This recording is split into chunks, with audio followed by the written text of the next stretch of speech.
Me llamo Pilar. Y el día que el pueblo entero me llamó monstruo, yo solo estaba defendiendo la memoria de mi marido. La ECHE con acento agudo de casa. Sí, a mi única hija, con su tripa de 7 meses por delante y su cara de santa mártir. La ECHE con acento agudo de la casa que su padre levantó con sus propias manos, tabla a tabla, ladrillo a ladrillo, mientras yo le cosía la ropa de trabajo para que no pasara frío. Me miró con esos ojos que yo misma le di, llenos de un llanto falso que a mí ya no me engañaba, y su marido, el pobre Javier, me suplicaba sin entender nada, creyendo que su suegra se había vuelto loca de la noche a la mañana. Pero la locura no era mía, era la mentira que ella llevaba dentro, una mentira que pesaba más que el niño que cargaba. Me quedé allí, de pie en el umbral, mientras las vecinas asomaban la cabeza por las ventanas para no perderse el espectáculo. Aquel día me convertí en la bruja del pueblo. ¿Tú qué habrías hecho en mi lugar? Escucha mi historia hasta el final, y cuéntame, ¿qué habrías hecho tú? Y por favor, dime desde qué ciudad me escuchas, necesito saber que no estoy sola en esto. Si quieres oír más historias como la mía, suscríbete al canal.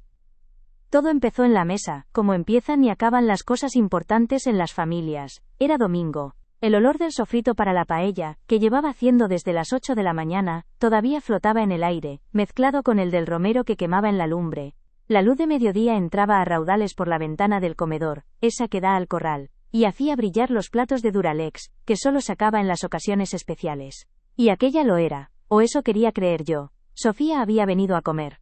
Últimamente sus visitas eran más raras que una tormenta en agosto, pero allí estaba, sentada frente a mí, removiendo el arroz con el tenedor sin llevarse nada a la boca. Javier, a su lado, intentaba mantener una conversación sobre el tiempo, sobre la mala cosecha de este año, pero sus palabras caían en un silencio espeso, un silencio que se podía cortar con un cuchillo.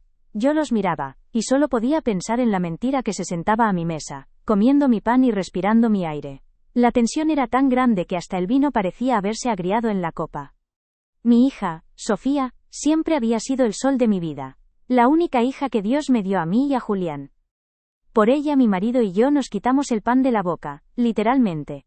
Recuerdo las noches cosiendo a la luz de un candil, con los dedos hinchados y sangrando, para poder pagarle los libros de la universidad en la capital. Julián, mi pobre Julián, vendió a escondidas el juego de gubias que le había regalado su padre, su único tesoro, para ayudar con la entrada del piso de su boda. Sacrificios que ella nunca supo, o que prefirió olvidar. Ahora sentada a mi mesa ya no veía a mi niña. Veía a una extraña con la cara de mi hija. Llevaba un vestido caro, de esos que anuncian en las revistas, y se quejaba del calor, del ruido de las chicharras, del olor a pueblo. Javier a su lado, le tocaba el brazo con cariño, ajeno a todo. Él era un buen hombre, un maestro de escuela con más corazón que dinero, y ver cómo ella le engañaba me revolvía las entrañas de una forma que no puedo describir. Era una traición a él, pero sobre todo, era una ofensa a la memoria de su padre. El momento llegó sin que yo lo planeara. Simplemente, no pude más. El arroz se enfriaba en los platos y el silencio se me hacía insoportable. Apoyé los cubiertos sobre el mantel de hilo, el que bordé para mi ajuar, y el sonido retumbó en la habitación como un disparo. Sofía levantó la vista de su plato, con una expresión de fastidio, como si yo hubiera interrumpido sus importantes pensamientos. Javier se calló a media frase. Me levanté. Sentí cómo me temblaban las rodillas, pero me erguí todo lo que mi espalda de 72 años me permitió. El corazón me latía con una fuerza desbocada, un tambor que anunciaba la guerra. Miré el retrato de Julián que colgaba sobre la chimenea, con su mirada seria y sus manos de carpintero cruzadas sobre el pecho. Le pedí fuerzas en silencio. Sentí su presencia a mi lado, dándome el coraje que necesitaba para hacer lo que tenía que hacer. No por mí, sino por él, por la honra que él tanto valoraba. Clavé mis ojos en los de mi hija. Ya no había amor en mi mirada, solo un dolor frío, una decepción que me había helado por dentro. Mi voz, cuando salió, no parecía la mía. Sonó dura, como las piedras del campo que Julián y yo quitamos para construir esa misma casa. Esta casa se levantó con sudor y palabra, dije, y cada sílaba pesaba 1 tonelada. Y en esta casa no hay sitio para una mentira como la tuya. Hice una pausa, dejando que las palabras se asentaran en el aire denso del comedor. Fuera. Sofía abrió la boca, incrédula. Javier se puso pálido como la cera. El color se le fue de la cara, y me miró como si me hubiera salido un segundo par de cuernos. No entendía nada, y esa era la mayor de las tragedias. Estaba defendiendo al único inocente en toda esa historia, pero para hacerlo, tenía que parecer el peor de los verdugos. El silencio que siguió a mi orden fue el más largo y pesado de toda mi vida. La reacción de Sofía fue de manual. Primero la incredulidad. Luego la indignación. Y finalmente, las lágrimas. Un torrente de lágrimas de cocodrilo que empezaron a rodar por sus mejillas perfectamente maquilladas. «Mamá, ¿pero qué dices? ¿Te has vuelto loca?», gritó, con la voz rota por un sollozo que a mí me sonó a teatro puro. Se llevó una mano a la tripa, como protegiendo a la criatura de la abuela malvada. Era una actriz magnífica, siempre lo fue. Sabía exactamente qué botones tocar, qué cara poner para que el mundo entero se pusiera de su parte. Miró a Javier, buscando a su salvador, al hombre bueno que la defendería de la bruja de su madre. Y yo la miraba, y sentía una mezcla de asco y pena. Pena por la hija que había perdido, la que se había extraviado en algún punto del camino entre la humildad de este pueblo, y las luces de la gran ciudad que tanto la habían deslumbrado y cegado. Javier, el pobre Javier saltó de la silla como un resorte, se puso delante de Sofía como un escudo. «Pilar, por el amor de Dios, ¿qué está pasando? Es tu hija, está embarazada. Hablemos por favor, lo que sea se puede arreglar». Su voz era un ruego, estaba desesperado, completamente perdido. Veía en sus ojos la confusión, el miedo. Él quería a mi hija, la quería de verdad, con esa clase de amor limpio que ya no se encuentra. Y esa era la raíz de mi dolor. Que ella estuviera arrastrando a un hombre tan noble por el fango de sus mentiras. ¿Cómo podía explicarle la verdad sin destrozarle la vida en ese mismo instante? No podía. Tenía que cargar yo con la culpa, con la imagen de mujer desalmada, para protegerlo a él. «No hay nada que hablar, Javier», le dije, con la voz más firme que pude encontrar. «Esto es entre mi hija y yo». Pero era mentira, era precisamente por él que estaba haciendo todo aquello. Ella seguía llorando, escondida detrás de su marido asomando la cabeza para lanzarme miradas de odio. Yo ya no sentía nada, solo un vacío inmenso. Había gastado todas mis lágrimas una semana antes, en la soledad de mi cuarto, cuando descubrí la verdad. Ahora solo quedaba la determinación. Me acerqué a la puerta y la abrí de par en par. El sol de la siesta me dio en la cara. Señalé la calle con la mano. «Ahora», dije. Y esa única palabra sonó con la fuerza de una sentencia definitiva, de un portazo que cerraba para siempre una parte de mi vida. No era una orden, era una expulsión, un destierro. Estaba echando de mi casa y de mi vida a mi propia sangre. En ese momento, sentí el peso de todas las generaciones de mi familia, gente de campo, gente de palabra, gente para la que la honra no era una antigualla, sino el pilar que sostenía el mundo. Y mi hija había escupido sobre todo eso. Javier, con lágrimas en los ojos, la rodeó con el brazo y la guió hacia la salida. Sofía no me miró más. Pasó por mi lado con la cabeza gacha, sollozando, interpretando su papel hasta el último segundo. Cuando cruzaron el umbral, el murmullo de las vecinas, que ya se habían congregado en la acera de enfrente, se hizo más fuerte. Oí la voz de Concha, la del Ultramarinos, diciendo: «¡Qué barbaridad! Echar a su propia hija en ese estado. No tiene corazón». Cerré la puerta despacio. El clac de la cerradura fue el sonido más solitario que he oído nunca. Me apoyé en la madera, con la espalda pegada a la puerta, y me deslicé hasta el suelo. El comedor estaba en silencio. La comida a medio comer sobre la mesa. El sol entrando por la ventana como si nada hubiera pasado. Allí, sentada en el suelo frío, en la casa que había sido mi hogar, y ahora parecía una tumba, empezó mi nueva vida, la vida de la mujer que echó a su hija embarazada a la calle.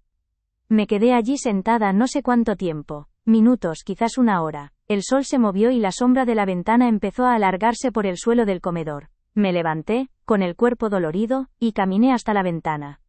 Los vi a lo lejos, subiendo al coche. Javier le abría la puerta a Sofía con una delicadeza infinita, como si fuera de cristal.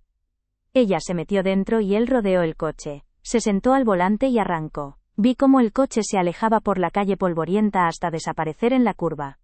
En ese momento, no sentí alivio, ni rabia. Solo un cansancio profundo, un agotamiento del alma. Me había convertido en la villana de la historia para todo el mundo, incluida mi propia hija. Pero en el fondo de mi corazón, en un rincón muy pequeño y muy oscuro, sabía que había hecho lo correcto. Había cumplido la última promesa que le hice a Julián en su lecho de muerte: proteger el honor de nuestro nombre. Aunque el precio fuera quedarme completamente sola. Los días que siguieron a esa comida fueron un infierno silencioso. El pueblo que antes me saludaba con un «Buenos días, Pilar», ahora bajaba la mirada a mi paso o se cambiaba de acera. Me convertí en un fantasma en mi propia calle. En la panadería, las conversaciones se cortaban en seco cuando yo entraba. En el mercado, sentía los cuchicheos a mi espalda, afilados como cuchillos. Pobre Sofía, decían, con lo buena que es. Nadie me preguntó, nadie quiso saber.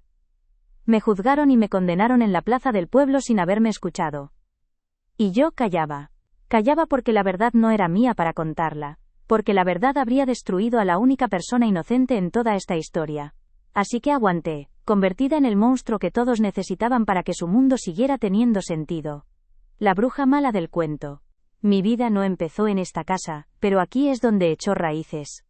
Nací en la posguerra, en una aldea a pocos kilómetros de aquí que hoy ya ni existe, solo quedan 4 paredes de adobe comidas por las zarzas. Éramos 7 hermanos y un plato de lentejas para repartir. Aprendí a coser antes que a leer bien. Mi madre me enseñó a zurcir calcetines con una hebra de mi propio pelo para que no se notara, a darle la vuelta a los cuellos de las camisas de mi padre para que duraran un año más. Aprendí que el trabajo era la única moneda que valía, y que la honra era el único tesoro que un pobre podía tener. No había lujos, no había caprichos.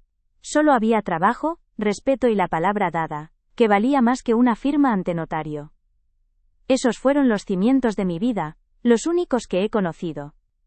A Julián lo conocí en la fiesta del patrón. Él era carpintero, como su padre y su abuelo. No era un hombre de muchas palabras, pero tenía una mirada limpia y unas manos que parecían capaces de construir el mundo entero. No me prometió la luna, me prometió una vida de trabajo, uno al lado del otro. Y cumplió. Con sus manos levantó esta casa en un solar que su padre le dejó, un pedregal donde solo crecían cardos. Yo le ayudaba después de pasarme el día cosiendo para las casas de los ricos. Le llevaba el agua, le amasaba el cemento, le curaba las heridas de las manos. Cada ladrillo de esta casa tiene una gota de nuestro sudor. Cada viga del techo guarda el eco de nuestras esperanzas. No era un palacio, pero era nuestro reino, forjado con el esfuerzo y la decencia. Cuando nació Sofía, esta casa se llenó de luz. Fue como si el sol hubiera decidido entrar por las ventanas para no marcharse nunca más. Era una niña preciosa, con los ojos de su padre y mi sonrisa. Para nosotros era una reina. Todo lo que no habíamos tenido, lo queríamos para ella. Julián trabajaba de sol a sol en la carpintería y yo cosía hasta que se me nublaba la vista a la luz del candil. Recuerdo una noche que me quedé dormida sobre la máquina de coser, y me desperté con una aguja clavada en el dedo. La sangre manchó el vestido de novia que estaba arreglando. Lloré de rabia y de dolor, pero luego miré a Sofía durmiendo en su cuna y supe que cada pinchazo, cada noche en vela, merecía la pena por darle a ella un futuro mejor que el nuestro. Nunca le faltó de nada, aunque a nosotros nos faltara de todo. Si había un trozo de carne, era para ella. Si había que comprar zapatos nuevos, eran para ella, aunque los de su padre tuvieran la suela despegada. Le celebramos todos los cumpleaños con un bizcocho casero y velas que luego guardábamos para el año siguiente. Recuerdo su 5º cumpleaños, Julián le hizo una casita de muñecas de madera, con sus ventanitas y su tejado. Era una obra de arte, la cara de Sofía al verla. Esa cara de pura felicidad, es uno de los recuerdos más bonitos que guardo. Para nosotros, su felicidad era nuestro jornal, el pago a todos nuestros desvelos. Éramos una familia humilde, pero éramos ricos en lo que de verdad importaba. O eso creía yo. Ella era lista, muy lista, la primera de la clase. El maestro del pueblo nos dijo que esa niña tenía que estudiar, que era un desperdicio que se quedara aquí. Y nos lo tomamos como una orden del cielo, ahorramos cada céntimo. Julián empezó a aceptar trabajos fuera, en la ciudad, y volvía los fines de semana agotado, con el olor a serrín y a soledad pegado a la ropa. Yo cogía más y más encargos de costura, mis dedos se volvieron callosos y deformes de tanto coser, todo para la Universidad de Sofía en la capital. Queríamos que fuera alguien que tuviera las oportunidades que nosotros nunca tuvimos. Queríamos que volara alto, tan alto que ni siquiera pudiera ver la miseria de la que nosotros veníamos. Fue nuestro mayor orgullo, y sin saberlo, el principio del fin. El día que se marchó a la capital, el pueblo entero fue a despedirla a la estación del autocar. Parecía una fiesta. Todos estaban orgullosos de la hija del carpintero y la costurera. Yo le preparé una maleta con ropa nueva, con sábanas bordadas con sus iniciales, y un par de fiambreras llenas de tortilla y filetes empanados para que no pasara hambre los primeros días. Mientras el autocar se alejaba, sentí una mezcla de orgullo y de un dolor sordo en el pecho. Un presentimiento que no supe entender. Julián me abrazó y me dijo: «Lo hemos hecho bien, Pilar. Le hemos dado alas». Lo que no sabíamos es que esas alas la llevarían tan lejos que se olvidaría del nido. Las primeras visitas eran alegres. Venía cargada de libros y de historias de la ciudad. Nos contaba cosas de sus profesores, de sus compañeras de piso, pero poco a poco, algo empezó a cambiar. Empezó a corregir nuestra forma de hablar. Se avergonzaba si su padre se limpiaba la boca con la manga de la camisa. Un día, trajo a una amiga de la universidad a casa. Recuerdo que hice un cocido, de los buenos, con su morcilla y su chorizo. La amiga arrugó la nariz y dijo: «Qué fuerte huele todo, ¿no?». Sofía se puso roja como un tomate y me pidió disculpas en un susurro, como si yo fuera la culpable de algo. Ese día sentí por primera vez que mi hija me miraba desde arriba, como si yo fuera una reliquia de un mundo antiguo y polvoriento que ya no le pertenecía. Luego conoció a Javier. Un buen hombre, un maestro de escuela con un corazón que no le cabía en el pecho. Al principio nos alegramos. Pensamos que él la traería de vuelta a la tierra, que le recordaría sus raíces.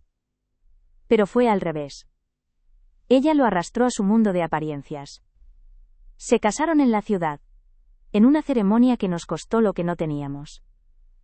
Julián, sin decirme nada, vendió su juego de gubias antiguas, las que heredó de su abuelo. Eran su tesoro. Lo descubrí años después de su muerte, en una caja vacía en el fondo del taller. Lloré durante 3 días seguidos. Lloré por su sacrificio silencioso y por la hija que no lo merecía, que nunca supo que su velo de novia estaba pagado con el alma de su padre. Las visitas se hicieron cada vez más escasas. Una llamada rápida por mi cumpleaños, una visita relámpago por Navidad. Siempre con prisa, siempre con una excusa. La casa que antes era su refugio ahora olía a cerrado. El pueblo que la vio crecer era aburrido y deprimente. Para mi 70 cumpleaños, en lugar de venir, me mandó un ramo de flores a domicilio con una tarjeta que parecía escrita por un desconocido. «Felicidades, mamá. Estamos muy liados con el trabajo. Ya lo celebraremos». Nunca lo celebramos. Ese día comí sola, con el ramo de flores en la mesa, sintiéndome la mujer más invisible y estúpida del mundo. El golpe de gracia llegó cuando se quedó embarazada. La noticia debería haberme llenado de alegría, pero solo me trajo una profunda inquietud. Fui a la ciudad a llevarle una colcha de ganchillo que había hecho para la cuna, una que me había llevado meses tejer, punto a punto, con toda la ilusión del mundo. La miró con una mueca de desdén y me dijo unas palabras que se me clavaron en el corazón como un puñal helado. «Mamá, por favor, estas cosas de la abuela ya no se llevan. Para eso tenemos una lista de nacimiento en el Corte Inglés». Me quedé allí, con la colcha en las manos, sintiendo cómo todo el amor que había puesto en ella se convertía en ceniza.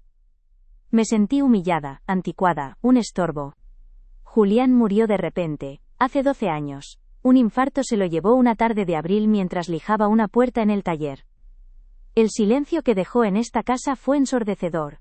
Su ausencia era un hueco que nada ni nadie podía llenar.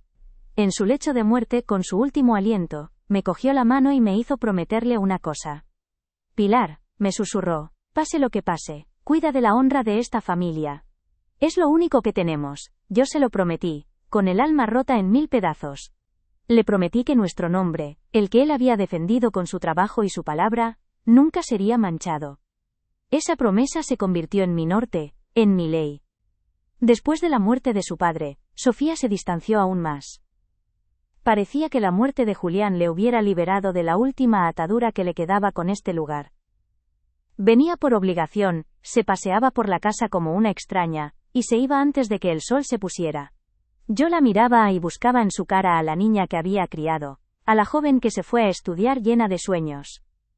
Pero no la encontraba. En su lugar, veía a una mujer fría, calculadora, con una dureza en la mirada que me helaba la sangre. Había perdido a mi marido y, poco a poco me daba cuenta de que también estaba perdiendo a mi única hija. La casa se me caía encima. Las goteras del tejado, que nunca arreglé por darle a ella el dinero para la entrada de su piso, eran como las lágrimas de la casa. Cada gotera era un recordatorio de un sacrificio que ella ya había olvidado. Recuerdo haber estado meses guardando el dinero en una lata de galletas. Cada billete era 1 hora menos de sueño. Un arreglo más cosido con la vista cansada. Cuando me dijo que necesitaba ayuda para la entrada, no lo dudé. Vacié la lata y se lo di todo. «Para que empieces bien, hija». Ella cogió el dinero con una sonrisa. Sin preguntar de dónde había salido, sin imaginar que ese dinero era el techo que me protegería en mi vejez. La soledad era mi única compañera. Me sentaba en el comedor, en la misma silla donde se sentaba Julián, y miraba su retrato colgado en la pared. Hablaba con él. Le contaba mis penas, le preguntaba qué hacer. Su mirada seria desde el marco parecía decirme siempre lo mismo. Firmeza, Pilar. Firmeza y honra. A veces, me parecía oler el aroma a madera de su taller, o escuchar el sonido de su serrucho. Me aferraba a esos recuerdos como un náufrago a una tabla. Eran lo único que me quedaba de la vida que habíamos construido juntos, una vida que nuestra propia hija se estaba encargando de demoler. El abandono no fue un acto, fue un proceso lento, una muerte por 1000 cortes. Primero fueron las visitas que se espaciaban, luego las llamadas que se olvidaban, después las palabras que herían, y finalmente, el desprecio silencioso. Me convertí en una obligación en su agenda, en un recordatorio de un pasado que quería borrar. Y yo lo aguantaba todo en silencio, por el recuerdo de su padre, por la esperanza tonta de que algún día mi niña volvería. Pero la esperanza es lo primero que muere cuando la verdad te golpea en la cara con la fuerza de un tren de mercancías. Y la verdad llegó.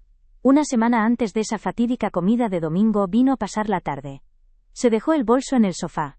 Buscando un pañuelo para ella, porque estaba resfriada.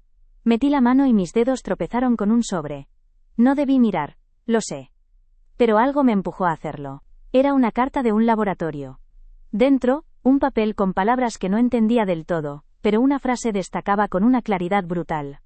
Probabilidad de paternidad, 0%. Y el nombre del padre excluido era Javier. Me quedé sin aire. El mundo se detuvo. Todo encajó de golpe. Los secretos, las llamadas a escondidas, la frialdad con su marido.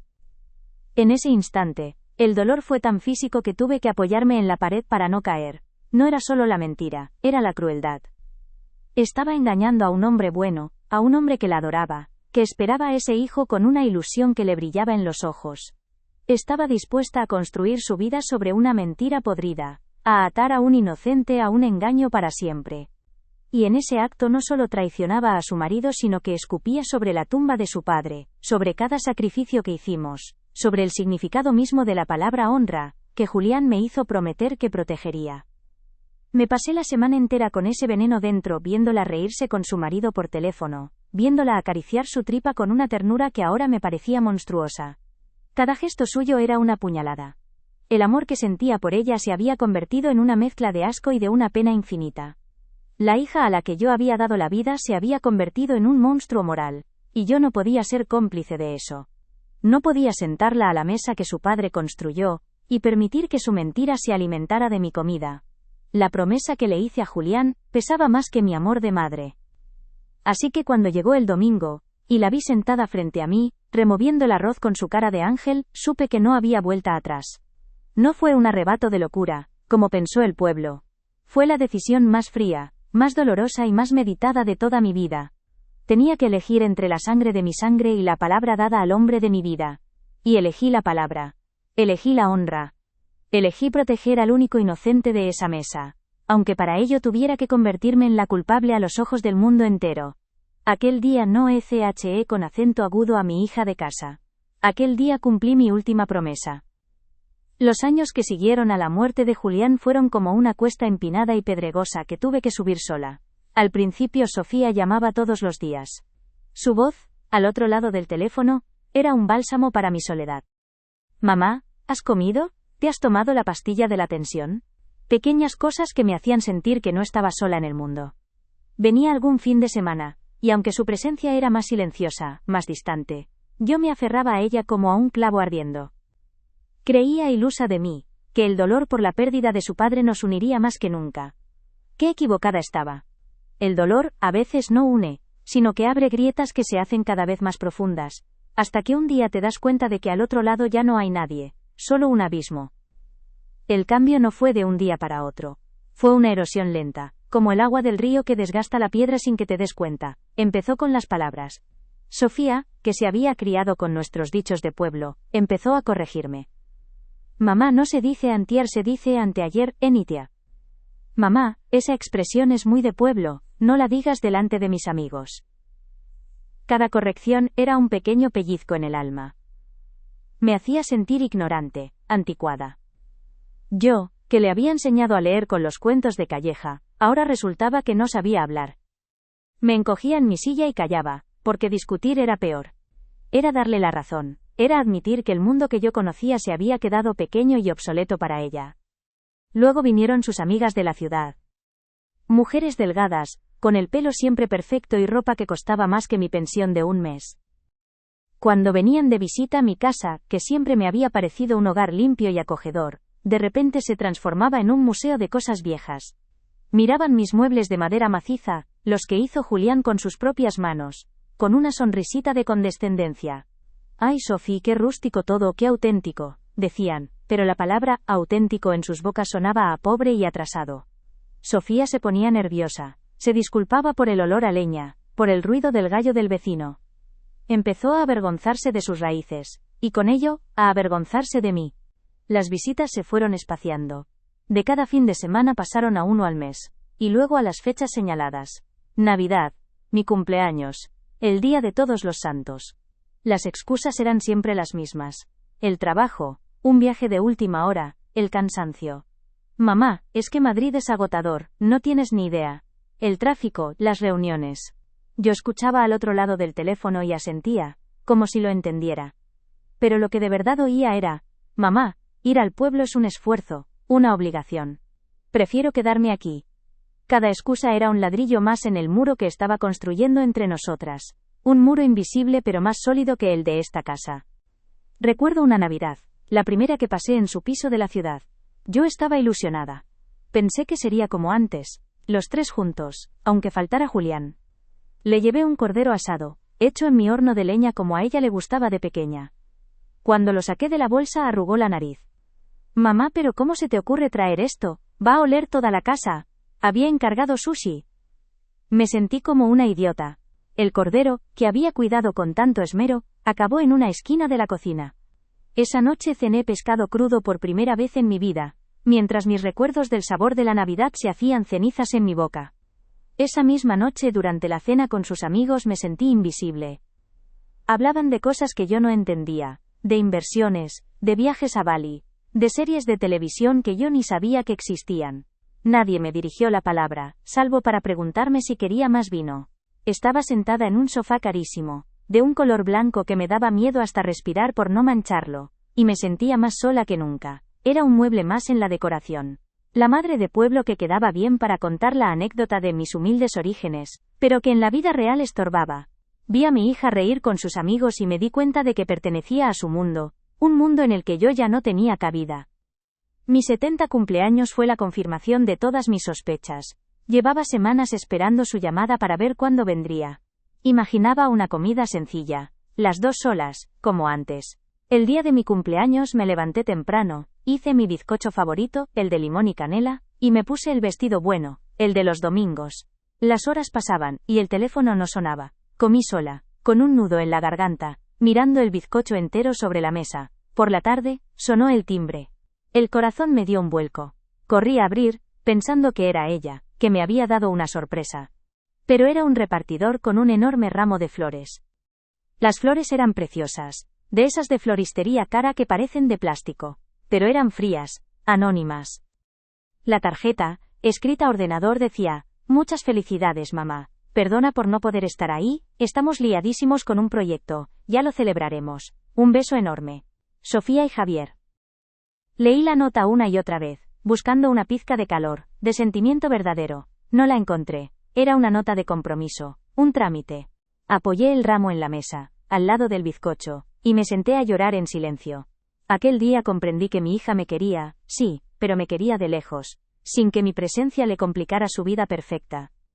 El abandono también se notaba en las pequeñas cosas, en los detalles que nadie ve pero que duelen como puñales. Cuando venía, ya no se sentaba en la cocina a charlar conmigo mientras yo preparaba la comida. Se quedaba en el salón, mirando el móvil, respondiendo a mensajes de trabajo. ¿Necesitas ayuda, mamá?, me preguntaba sin levantar la vista de la pantalla. No, hija, tú descansa, respondía yo, con el corazón encogido.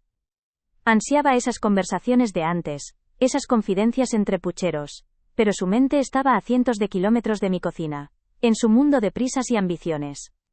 Javier al principio intentaba mediar, era un buen hombre, y se daba cuenta de mi tristeza. Sofía, llama a tu madre, que seguro que está preocupada. O cuando venían, cariño, deja el teléfono y hazle un poco de caso a tu madre. Pero ella siempre tenía una respuesta afilada. Javier, no empieces. Bastante tengo con venir hasta aquí para que encima me agobies. Él, por no discutir, se callaba. Poco a poco, dejó de insistir. Se resignó con acento agudo, supongo. Se convirtió en un espectador silencioso del abismo que se abría entre madre e hija, sin saber que él mismo sería la próxima víctima de la frialdad de mi hija. Hubo un día que me atreví a decírselo, con mucho cuidado, con mucho miedo a su reacción. Hija, te noto distante, ¿te pasa algo? Se puso a la defensiva al instante. Mamá, por favor, ¿qué quieres que haga? Tengo una vida, un trabajo, una casa que atender. No puedo estar todo el día pendiente de ti. Deberías buscarte alguna afición, apuntarte a algo del pueblo, no sé. Sus palabras me cayeron como un jarro de agua fría. No solo no reconoció mi dolor, sino que me hizo sentir culpable por sentirlo. Me estaba llamando egoísta por echar de menos a mi propia hija. Ese día aprendí a callar para siempre. La casa empezó a hablarme de su ausencia. La habitación que había sido suya, que yo mantenía impecable con la esperanza de que algún día volviera, olía a cerrado, a naftalina. Sus libros cogían polvo en la estantería. Su ropa de adolescente, guardada en el armario, parecía el fantasma de la niña que yo había perdido. A veces entraba y me sentaba en el borde de su cama, y me parecía escuchar su risa, el sonido de su voz contándome los secretos del colegio. Eran ecos de un tiempo que ya no volvería, y cada recuerdo era a la vez un consuelo y una tortura. El dinero se convirtió en otro muro entre nosotras. Desde que empezó a ganar un buen sueldo, intentaba compensar su ausencia con cosas materiales. Para mi cumpleaños, un robot de cocina que yo no sabía usar. Por Navidad, un abrigo carísimo que no me atrevía a ponerme para ir a comprar el pan. Yo no quería sus regalos, quería su tiempo. Se lo intenté explicar una vez. Hija, no te gastes el dinero en mí, guárdalo, que os hará falta. Su respuesta me dejó helada. Mamá, déjame que te compre lo que quiera. Para algo trabajo, ¿no? A ver si ahora no voy a poder tener un detalle con mi madre. Lo convertía todo en una transacción, como si su cariño se pudiera pagar con una tarjeta de crédito. Recuerdo que un verano se estropeó el tejado. Las goteras eran terribles. La llamé no para pedirle dinero sino para desahogarme. Ay, hija, con lo que llueve, tengo la casa llena de cubos. Esperaba una palabra de ánimo. No te preocupes, mamá, ya veremos cómo lo arreglamos. En su lugar, obtuve un suspiro de impaciencia. Mamá, ahora mismo no puedo pensar en eso, estoy hasta arriba. Llama a un albañil, y que te dé un presupuesto. Colgó antes de que pudiera responder.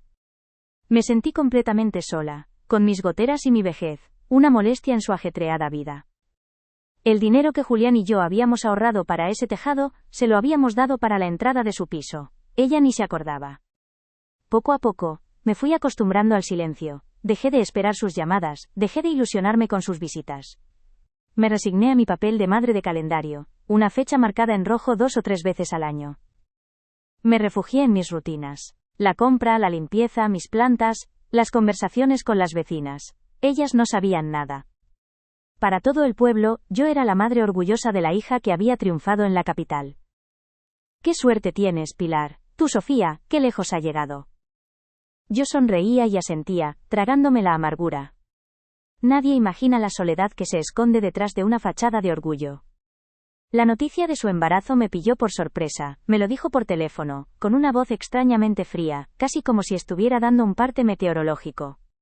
Mamá, que estoy embarazada. No hubo alegría en su tono, solo información. A pesar de todo, mi corazón de abuela se despertó. La ilusión, esa vieja tonta, volvió a asomar la cabeza. Pensé que un hijo la ablandaría, que la maternidad le haría entender muchas cosas, que nos volvería a unir. Me puse como loca a tejer patucos, gorritos, una colcha de ganchillo, cada punto era una oración, un deseo de que todo volviera a ser como antes. Fui a la ciudad a llevarle mis regalos. Iba cargada con una cesta, llena de la ropita que había tejido y de dulces caseros. Me abrió la puerta de su piso y, antes de que pudiera decir nada, su mirada se clavó en la colcha de ganchillo que asomaba por arriba. Su cara se transformó. No fue una sonrisa, fue una mueca, una mezcla de fastidio y vergüenza. Cogió la colcha con la punta de los dedos, como si quemara. Y entonces, Pronunció las palabras que rompieron lo poco que quedaba de mi corazón. Mamá, por favor, dijo, con un suspiro de exasperación. Estas cosas de la abuela ya no se llevan. Se agradece el detalle, pero esto no pega nada con la decoración que hemos elegido. Y luego añadió la puntilla final, la que me remató. Para eso tenemos una lista de nacimiento en el Corte Inglés, ya te la pasaré. Se me cayó el mundo a los pies. No era la colcha. Era yo era la cosa de la abuela, que ya no se llevaba, que no pegaba con su vida de diseño. Todo el amor, todas las horas, toda la ilusión que había puesto en esa colcha, ella lo había reducido a un trasto viejo y pasado de moda. Me quedé allí, de pie en su recibidor de diseño, con la cesta en las manos y una sonrisa helada en la cara. No supe qué decir. Asentí con la cabeza, como un autómata. Dejé la cesta en el suelo, di media vuelta y me fui. No me dijo que me quedara. No se disculpó. Simplemente, me dejó ir. El viaje de vuelta en el autocar fue una tortura. Miraba por la ventanilla los campos pasar, pero no los veía. Solo veía su cara de desprecio, sus palabras resonando en mi cabeza una y otra vez. Cosas de la abuela. Esa frase era mi epitafio. Al llegar a casa, cogí la colcha, la doblé con cuidado y la guardé en el fondo de un baúl, junto con los recuerdos de la niña que fue y que ya no existía. La guardé como se guarda un amor muerto, con dolor y con una resignación infinita. Aquella noche, sentada en la oscuridad de mi comedor, lo entendí todo con una claridad que dolía. Yo no era una madre para ella. Era un ancla, un recordatorio de un pasado humilde del que quería escapar, era un estorbo. Y la única forma que tenía de lidiar con ese estorbo era mantenerme lejos, silenciarme, hacerme invisible. Fue entonces cuando me di cuenta de que el abandono ya se había consumado. No necesitaba que me lo dijera. Lo había visto en sus ojos, lo había oído en su voz, lo había sentido en su desprecio por la colcha que mis manos artríticas habían tejido para mi nieto. La hija que yo había criado con tanto sacrificio ya no existía. En su lugar había una extraña. Una mujer que medía el amor en euros, y que valoraba más una lista de nacimiento en unos grandes almacenes que el tiempo y el cariño de su propia madre. Esa noche no lloré, el dolor era tan profundo que se había secado por dentro. Solo sentí un frío inmenso, un vacío que ni todo el calor del verano podría calentar. Me senté en la silla de Julián, miré su retrato y le hablé con acento agudo en silencio. Julián, la hemos perdido, le dije. Nuestra niña se ha perdido por el camino. Y en su mirada seria, desde el marco de madera, me pareció encontrar una respuesta. Aguanta, Pilar, protege lo que queda, protege nuestra honra. Y supe que, aunque estuviera sola, no iba a dejar que nadie pisoteara el legado de decencia que habíamos construido. A partir de ese día, algo cambió en mí. La tristeza dio paso a una especie de calma fría, a una determinación de acero. Dejé de esperar, dejé de sufrir por su ausencia. Acepté la realidad, estaba sola y tenía que seguir adelante. Me dediqué a mi casa, a mi pequeño huerto, a mis recuerdos. Construí una fortaleza a mi alrededor, no de odio, sino de dignidad. Si mi hija había decidido borrarme de su vida, yo no iba a suplicar por las migajas de su atención. Me mantendría en mi sitio, en la casa que levantamos con nuestras manos, defendiendo los principios que ella había decidido olvidar. El embarazo de Sofía avanzaba, y yo lo sabía por las vecinas. Pilar, ¿has visto qué tripa tiene ya tu niña en la foto que ha subido a internet? Yo sonreía y decía que sí, que estaba muy guapa. Me negaba a entrar en ese mundo de apariencias, de fotos sonrientes que escondían la podredumbre. Sabía que cada día que pasaba, la mentira de mi hija se hacía más grande, más sólida. Y sabía que, tarde o temprano, esa mentira llamaría a mi puerta. Y yo tenía que estar preparada. Unas semanas después de lo de la colcha, vino a verme. No para disculparse, sino porque necesitaba algo. Quería que le firmara unos papeles para vender una pequeña parcela de olivos que estaba a mi nombre, pero que, según ella, su padre siempre dijo que sería para ella. Era una mentira. Julián amaba esos olivos. Jamás los hubiera vendido. La miré a los ojos y vi la codicia, la prisa por convertir el pasado en dinero contante y sonante. Le dije que no, que esos olivos eran la memoria de su padre y no se vendían. Su reacción fue furibunda. Me acusó de ser una egoísta, una vieja amargada que no quería verla feliz. Siempre ha sido igual, mamá. Aferrada a tus 4 cosas viejas, sin entender que el mundo avanza. Ese dinero nos vendría de perlas ahora con el niño. Gritaba y gesticulaba, y por primera vez en mi vida, no sentí dolor ni pena. Sentí una profunda lástima por ella. Estaba tan ciega, tan perdida en su mundo material, que era incapaz de ver el valor de las cosas que no se pueden comprar. Le dije con una calma que la desarmó: el valor de esos olivos no está en el dinero que te puedan dar, Sofía. Está en la sombra que dieron a tu padre, en el aceite que nos alimentó, en las raíces que te atan a esta tierra, aunque tú quieras cortarlas. Se quedó callada, mirándome con odio. Cogió su bolso y se fue dando un portazo. Fue la última vez que hablamos antes de esa comida de domingo. Fue la última vez que intenté, inútilmente, hacerle ver la diferencia entre el precio y el valor. Esa semana antes de la comida fue cuando encontré la carta en su bolso, el sobre del laboratorio, la prueba de paternidad, y todo el dolor acumulado, todas las humillaciones, todo el abandono, cobraron un sentido terrible y monstruoso.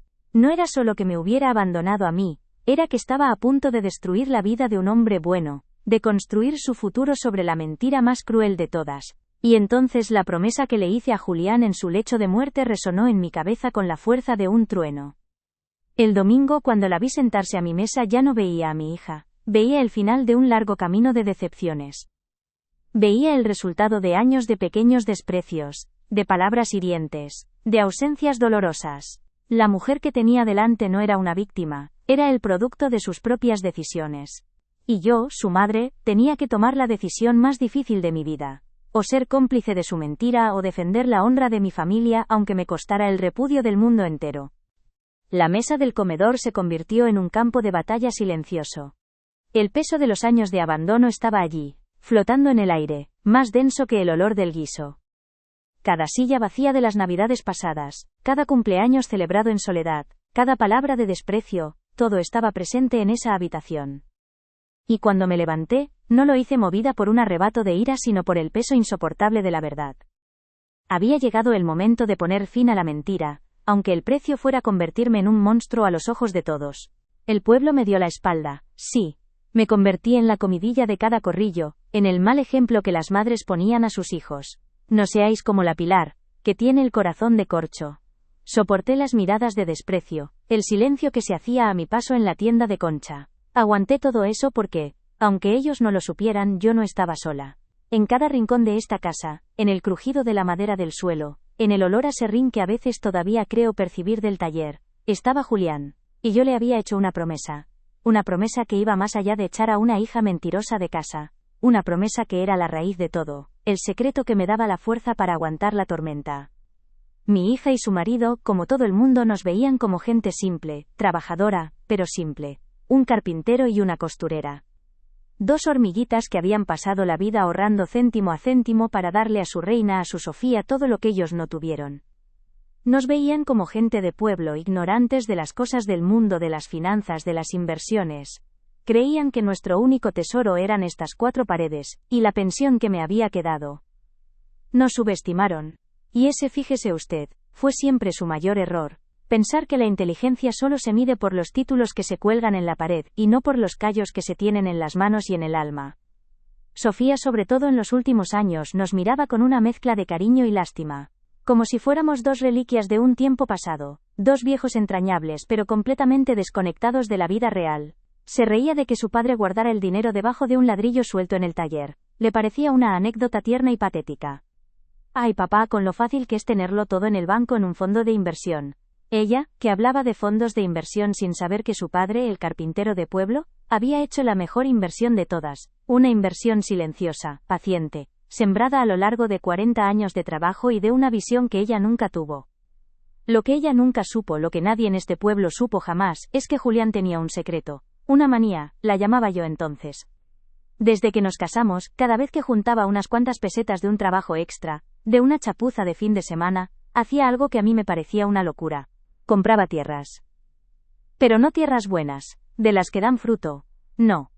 Compraba los peores pedazos de secano que encontraba en los alrededores del pueblo. Pedregales donde solo crecían 4 matojos secos. Laderas que no servían ni para plantar un olivo. Terrenos que nadie quería, que los herederos vendían por 4 duros para quitarse el estorbo de encima. Yo misma le reñía a veces. Julián, por el amor de Dios, ¿para qué quieres otro secarral? Es que te sobra el dinero. Mejor lo guardamos para el tejado, para la niña. Él me miraba con esa calma suya que a veces me sacaba de quicio, y me decía siempre lo mismo, mientras limpiaba el serrín de sus manos ásperas. La tierra no come, Pilar. La tierra espera. Y seguía a lo suyo, con su manía, guardando las escrituras de esos terrenos inútiles en una caja de hojalata, la de las galletas danesas, escondida en el fondo del armario donde guardábamos las mantas viejas. Para mí era su capricho, una chifladura de hombre de campo. Nunca le dijimos nada a Sofía, ni de niños ni de mayores, al principio porque no le dábamos importancia. Luego, cuando ella empezó a cambiar, cuando la ciudad la convirtió en esa mujer, que medía a la gente por lo que tenía y no por lo que era, decidimos callar por precaución. Vimos en ella esa sed, esa ambición, que no se sacia con nada. Julián, que era más sabio que todos los libros que ella había estudiado, me dijo una noche: el dinero que no se gana con sudor, corrompe el alma, Pilar. Nuestra hija tiene que aprender a ganarse el pan por sí misma. Lo nuestro es solo por si un día la vida le da un golpe de verdad, un golpe de los que te dejan sin nada. Y en su lecho de muerte esa fue una de las últimas cosas que me dijo. Me apretó la mano, con la poca fuerza que le quedaba, y me hizo prometerle que esa caja de hojalata, su tesoro de secarrales, solo se abriría para dos cosas: para proteger la honra de nuestra familia, o para premiar la nobleza de espíritu de quien lo mereciera. No es para caprichos, Pilar, me susurró. Es para hacer justicia, la justicia de los hombres buenos. Yo se lo prometí, sin entender del todo el alcance de sus palabras, pero su voluntad era sagrada para mí. La caja de hojalata se quedó en el fondo del armario, esperando. Los años pasaron. Yo vivía de mi pensión, haciendo encajes para sacar un extra, remendando aquí y allá. Sofía me mandaba algo de dinero de vez en cuando, como quien da una limosna, y me decía que no me preocupara, que si algún día me pasaba algo, ella y Javier se harían cargo de mí. Me trataba como a una pobre anciana desvalida, sin imaginar que en el fondo de mi armario dormía un gigante de tierra y paciencia que su padre había creado con el sudor de su frente, y con una inteligencia que ella en su soberbia nunca supo ver. Y un día, hace cosa de un año, el gigante despertó. Me llegó una carta del ayuntamiento. Una de esas cartas con muchos sellos que siempre dan miedo. Hablaban de un nuevo plan general de ordenación urbana. Decían que el pueblo iba a crecer, que iban a hacer un polígono industrial y una nueva zona residencial. La carta venía con un plano. Y cuando lo abrí, casi me caigo de la silla. Todas esas parcelas inútiles, todos esos pedregales que mi Julián había comprado por casi nada, rodeaban el pueblo como un cinturón.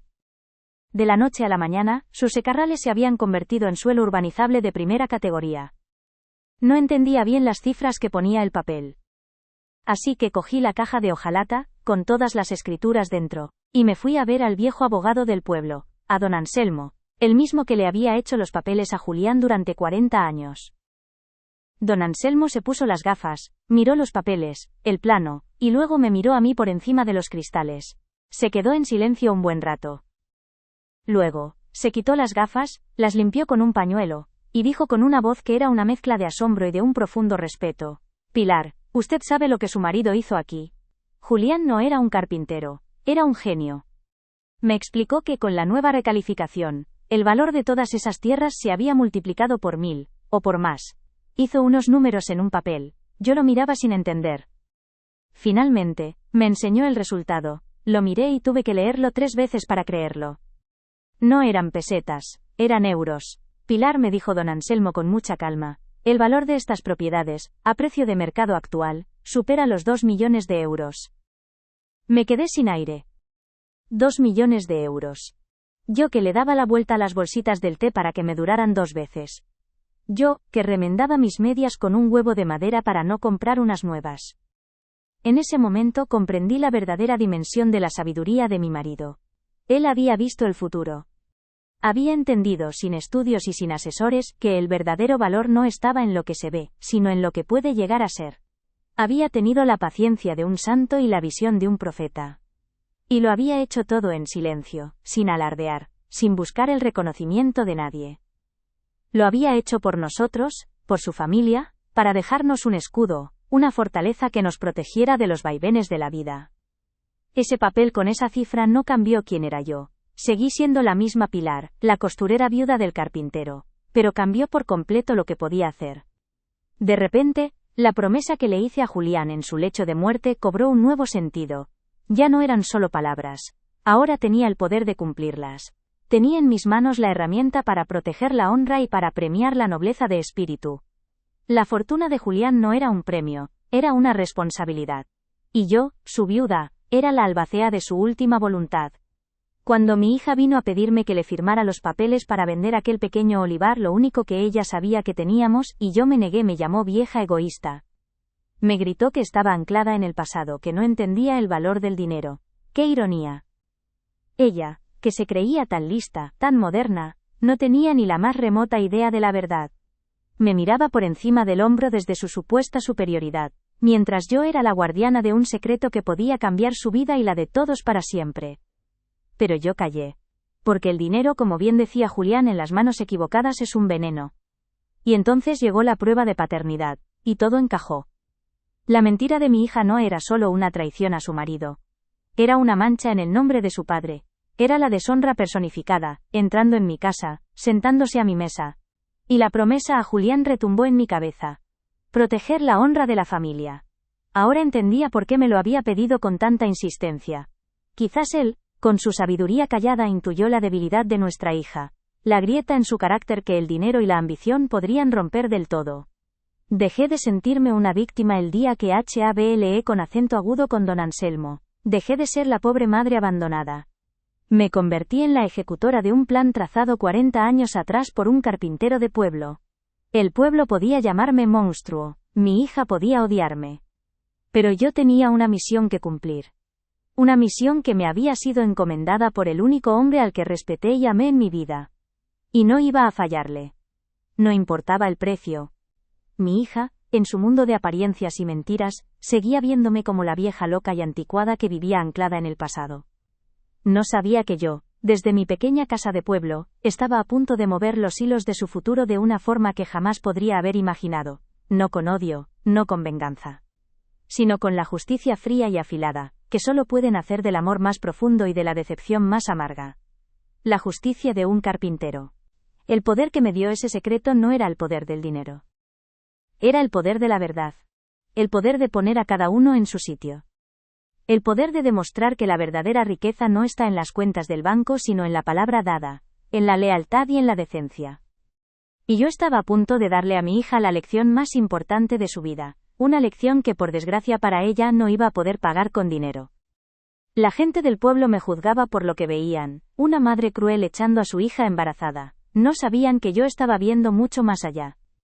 Estaba viendo el legado de mi marido, la promesa que le hice, la mentira de mi hija, y la nobleza de un hombre inocente, Javier. Y en ese tablero, yo no era la bruja del cuento. Era la única jugadora que conocía todas las piezas y que sabía, con una certeza absoluta, cuál iba a ser el próximo movimiento. Así que sí, me quedé sola. Soporté el oprobio y el desprecio. Pero cada noche al acostarme miraba el retrato de Julián y le decía en silencio: tranquilo, amor mío, la casa está en orden. Tu palabra se cumplirá. Y en esa certeza encontraba toda la paz que necesitaba. El testamento de Julián no estaba escrito en papel sino en principios. Y yo, su mujer, era la encargada de ejecutarlo. La función no había hecho más que empezar. Pasaron las semanas. El murmullo del pueblo se convirtió en un ruido de fondo al que mis oídos se acostumbraron, como el zumbido de las moscas en verano. Ya no me dolían las miradas, ya no me herían los silencios. Dentro de mí, algo se había asentado. La rabia y el dolor habían dado paso a una claridad fría, a una determinación tranquila. Me sentaba en el comedor, frente al retrato de Julián, y ya no le pedía fuerzas, le explicaba mi plan.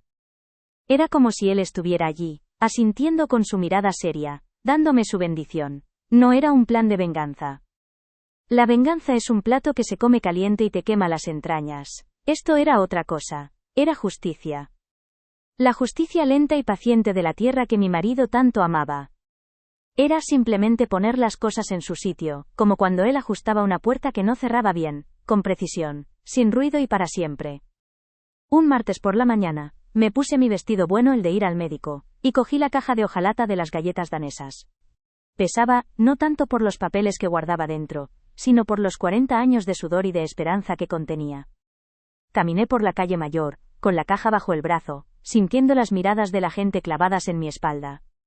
Pero por primera vez, no bajé la vista. Le sostenía la mirada, una a una, hasta que eran ellas las que la apartaban. Entré en el despacho de don Anselmo, el abogado, que olía a papel viejo y a justicia de otros tiempos. Puse la caja sobre su mesa de roble. El sonido fue seco, definitivo. Don Anselmo, le dije con una voz que no me tembló, ha llegado el momento de cumplir la última voluntad de mi marido. Él me miró por encima de sus gafas, asintió despacio y abrió la caja. El testamento de Julián empezaba a caminar. El proceso fue lento y silencioso, como a Julián le gustaban las cosas bien hechas. Don Anselmo, con una lealtad que ya no se encuentra, se encargó de todo. Yo solo tenía que ir a firmar papeles de vez en cuando, no quise saber de cifras exactas, de reuniones con constructores, de tasaciones. Para mí, aquello no era dinero. Era el sudor de mi marido convertido en algo tangible. Cada firma era un homenaje a sus manos callosas, a sus madrugones, a su fe ciega en el futuro. Pensaba en Sofía, en cómo ella habría vendido todo al primer postor, deprisa y corriendo, para comprarse un coche más grande o un bolso de marca. Ella veía tierra, yo veía memoria, ella veía euros, yo veía el legado de un hombre bueno. Y precisamente por eso, por esa ceguera suya, ella no podía heredar nada de aquello. No lo merecía porque era incapaz de entender su verdadero valor. El día que firmé el Nuevo Testamento ante el notario fue el más duro de todos. Don Anselmo me leyó la cláusula que había redactado. Desheredo a mi única hija, Sofía, por haber incurrido en causa de indignidad para suceder, por su conducta gravemente injuriosa y por faltar al honor y a la palabra que cimentan el buen nombre de esta familia. Cada palabra era un martillazo en mi corazón de madre, pero mi mano no tembló al firmar. Era un acto de amputación necesario para salvar el cuerpo entero. Estaba cortando una rama podrida para que el árbol, el legado de Julián, pudiera seguir en pie, sano y fuerte. Al salir de la notaría, el sol me dio en la cara y sentí, por primera vez en muchos meses, que volvía a respirar hondo. Había cerrado para siempre la puerta a la mentira, pero el plan de Julián no terminaba ahí. Su voluntad hablaba de proteger la honra, pero también de premiar la nobleza de espíritu, y en toda esta historia, solo había una persona cuya nobleza había sido pisoteada. Javier. Siguiendo las instrucciones que Julián había dejado escritas en una carta guardada junto a las escrituras, don Anselmo constituyó un fondo fiduciario. Anónimo, por supuesto. Una cantidad de dinero considerable, suficiente para que un hombre pudiera empezar de cero, en cualquier parte del mundo, sin tener que mirar atrás. El fondo tenía una condición, una sola. Se activaría y se pondría a disposición de Javier un año después del nacimiento del niño, y solo si, para entonces, él ya había iniciado legalmente los trámites de divorcio. No era un soborno para que la dejara, era un salvavidas para cuando él, inevitablemente, descubriera la verdad por sí mismo. Alguno podría pensar que aquello era una maldad, una forma de destruir su matrimonio. Pero yo sé que no era así. Julián era más listo que nadie. Él sabía que una mentira tan grande no puede sostenerse para siempre. Tarde o temprano, la verdad saldría a la luz. Un comentario, un rasgo físico del niño que no encajara, una prueba de ADN por una enfermedad. Y cuando ese día llegara, Javier se encontraría solo, con el corazón roto y seguramente, con problemas económicos. El fondo de Julián no era una invitación al divorcio. Era un colchón para la caída. Era la mano de un hombre bueno ayudando a otro hombre bueno a levantarse después de la traición, dándole la libertad de no tener que depender de nadie, de poder empezar una nueva vida basada esta vez sí, en la verdad. Y el resto, la mayor parte de la fortuna de mi marido tuvo el destino que él siempre quiso para el dinero que sobraba, volver a la gente que de verdad lo necesita. Creamos una fundación, con el nombre de sus padres, destinada a ayudar a madres solteras sin recursos y a niños abandonados por sus padres. El dinero que mi hija habría malgastado en lujos vacíos, ahora serviría para pagar estudios, para comprar medicinas, para dar un techo a quien no lo tiene. El sudor de Julián, que empezó regándose carrales, acabaría floreciendo en las vidas de cientos de personas inocentes. Era la forma más hermosa de limpiar el dinero de la mancha de la mentira de mi hija, de convertir un dolor familiar en una esperanza para muchos. Una vez que todo estuvo firmado y en marcha, una paz inmensa se instaló en mi casa y en mi alma. El pueblo seguía sin hablarme, pero ya no me importaba. Su juicio se basaba en las apariencias, y yo vivía aferrada a una verdad que ellos nunca conocerían. Mi mundo se había hecho más pequeño, sí, pero infinitamente más sólido. Me levantaba con el sol, cuidaba de mi pequeño huerto, cosía para entretenerme, no por necesidad. Y cada tarde, me sentaba a hablar con Julián. Le contaba cómo sus tierras ahora eran becas para estudiantes, cómo su honra estaba a salvo. Y sentía su aprobación en el silencio de la casa, en la luz que entraba por la ventana del comedor. Estaba sola, pero ya no me sentía abandonada. Tenía la mejor de las compañías, una conciencia tranquila. No sé qué será de mi hija, no sé si la verdad saldrá a la luz mañana o dentro de 10 años. No sé si Javier descubrirá el engaño y reclamará su libertad. No es asunto mío, yo ya he cumplido mi parte. He plantado las semillas de la justicia silenciosa que mi marido ideó, y ahora solo queda que el tiempo haga su trabajo. Sofía eligió su camino, un camino de mentiras y apariencias. Tendrá que caminarlo hasta el final, y enfrentarse a las consecuencias de sus propios actos, sin el colchón de la herencia que siempre dio por sentada. Quizás, solo quizás, cuando se encuentre sin nada, entienda por fin el valor de todo lo que despreció.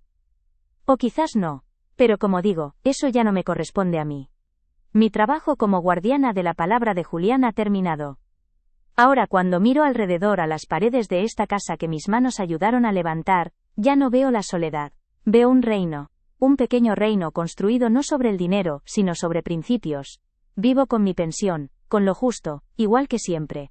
Porque la verdadera fortuna de Julián no estaba en esa caja de hojalata. Estaba en su lección de vida, la que me susurró antes de morir y la que ha guiado cada uno de mis pasos desde entonces. La honra de una familia no se vende, no se negocia, no se mancha. Se defiende, aunque te cueste el mundo entero y te llamen monstruo por ello. Y yo, Pilar, la viuda del carpintero, duermo cada noche con la paz de haber defendido la nuestra hasta el final.